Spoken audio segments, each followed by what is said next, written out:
இந்த ராகேலை குறித்து வேதம் சொல்கிறது. அவர்கள் என்ன பண்ணுறாங்க அப்படின்னு சொன்னால், தங்களுடைய பிரசவ காலம் அவங்களுக்கு வருகிறது. அவங்க ஒரு பிரயாணத்தில் இருக்கிறாங்க.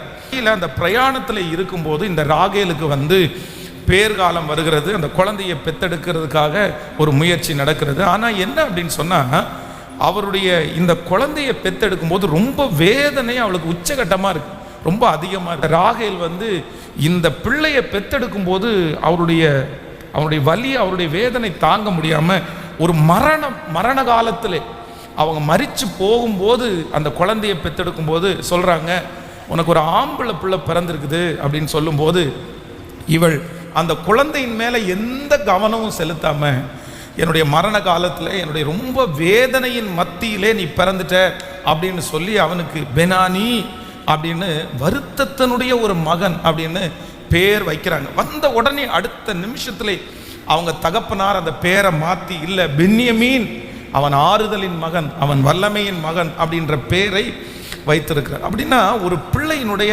இந்த உலகத்தினுடைய துவக்கம், உலகத்தினுடைய ஆரம்பம் பார்த்தீங்கன்னா இந்த பென்யமீனுக்கு அவ்வளவு நல்லதாய் இல்லை, ரொம்ப கொடுமையானதாய். நிறைய பேர் அவனை பார்த்து, தாயை கொன்னவன் இவன், பிறந்த உடனே இவங்க அம்மா இறந்து போயிட்டாங்க, இவனுக்கு பால் கொடுக்கறதுக்கு கூட தாயார் இல்லை. அப்போது பிறந்த உடனேயே ஒரு வருத்தத்தோடு பிறந்தவன் தான் இந்த பென்யமீன்.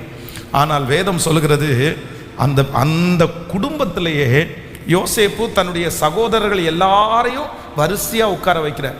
அண்ணன் தம்பி எல்லாருமே ஒவ்வொருத்தருக்கா வரிசையாக. அப்போ கடைசியாக உட்கார்ந்துட்டு இருக்கிறது யார் அப்படின்னா இந்த பென்யமீன். ஆனால் இந்த பென்யமீனுக்கு எத்தனை பங்கு கிடைத்தது என்று வேதம் சொல்கிறது என்றால், 5 மடங்கு பங்கு பென்யமீனுக்கு அதிகமாய் கிடைத்தது. அப்போ ஆண்டவர் பிறக்கும் போதே இருக்கிற சாபங்களை மாற்றுகிறவர் நம்முடைய ஆண்டவர். ஒருவேளை இந்த ஜெபத்திலே நீங்கள் யாராவது நீங்கள் பிறக்கும் போதிலிருந்து ஒரு சவாலான வாழ்க்கை நீங்கள் வாழலாம். இந்த உலகத்தில் வாழ்கிறதுக்கு ஒரு சவால், இந்த உலகத்திலே படிப்பதற்கு ஒரு சவால், சம்பாதிக்கிறதுக்கு ஒரு சவால்.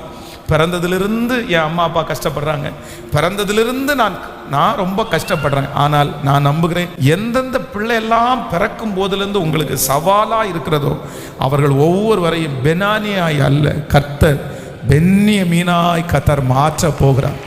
அவர்களுக்கு எல்லாரை விட 5 மடங்கு பங்கு அதிகமாய் கிடைக்க போகிறது. இனி உங்களுடைய பிறப்பை நினைத்து நீங்களும் நானும் சந்தோஷப்படுகிற ஒரு நாளை கர்த்தர் தருவாராக. உங்கள் பிள்ளைகளை குறித்து சந்தோஷப்படுகிற, பிறப்பை குறித்து சந்தோஷப்படுகிற ஒரு நாளை கர்த்தர் நமக்கு தருவாராக. ஆமென்.